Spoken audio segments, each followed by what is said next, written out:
Hello guys, welcome back to my channel నక్షత్ర టాక్స్కే.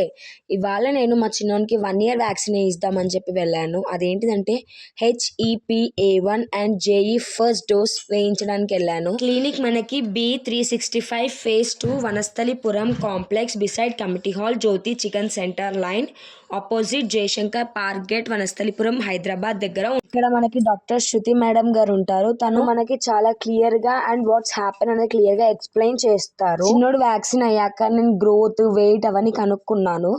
అలా pain ఉండకూడదు అని చెప్పి బయటికి తీసుకొచ్చి నేను మమ్మీ కలిసి కొంచెం గేమ్స్ ఆడిపించాము. అక్కడ ఉన్న దాంట్లో వాడికి కొంచెం పెయిన్ రిలీఫ్ అయ్యే వరకు అలా ఆడిపించాక మనకి ఇచ్చిన డ్రాప్స్ తీసుకొని పేమెంట్ చేసి బయటకు వచ్చేసాము. మీరే చెప్పండి, వాడికి వ్యాక్సిన్ వేసి ఒక 5 minutes కూడా కాలేదు, అప్పుడే వాడికి పెయిన్ రిలీఫ్ అవ్వాలని చెప్పి మేము అక్కడ గేమ్స్ ఆడిపించి తీసుకొచ్చే దారిలో మమ్మీ వీడు చేసిన కథలు చూడండి. స్టెప్స్ దిగుకుంటూ డ్యాన్స్ ఆడకుండా, మమ్మీ డ్యాన్స్ ఆడుతుంటే వీడికి ఇకలికలు పక్కపక్కలు. నేను మాట్లాడుతుంటే వాడే ఇంకొకరు కోరస్ చేస్తున్నాడు, వినండి మీరే.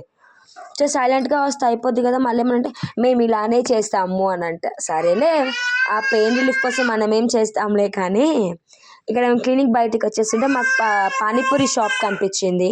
పానీపూరి షాప్ చూసేవాడుగా తినకుండా ఉంటామా చెప్పండి. అలా అని చెప్పి వెళ్ళి పానీపూరి తిందామని చెప్పి వెళ్ళాము. 2 plates పానీపూరి తీసుకున్నాము. మేము తింటుంటే వాడు మళ్ళీ చూస్తూ ఉంటాడని చెప్పి వాడికి ఒక చిన్న పూరి ఇచ్చి నేను మమ్మీ కలిసి పానీపూరి తినేసాము. తినేసేలోపు మేము ఆటో బుక్ చేసాము. ఆటో వచ్చేసింది. ఆటోలో బస్ స్టాప్ వరకు వెళ్ళి అక్కడి నుంచి బస్కి వెళ్ళాము. చూడండి, మా చిన్నోడు అలసిపోయాడు. అక్కడ ఆడాడు కదా, అలసిపోయి బజ్జుకున్నాడు. నేను అక్కడ చెప్తున్నాను చూడండి మా చిన్నోడు ఎలా పడుకున్నాడో అని చెప్పి. ఆ తర్వాతకి నేను స్టాప్ దగ్గర మాకు మిర్చి కనిపిస్తే 1/2 plate మిర్చి, 1/2 plate పునుగులు తీసుకున్నాము వచ్చే దారిలో తిందామని చెప్పి. మీరు ఇంతవరకు నా వీడియో చూసారంటే మీకు నచ్చే ఉంటుంది. Please do like, share and subscribe my channel. Don't forget.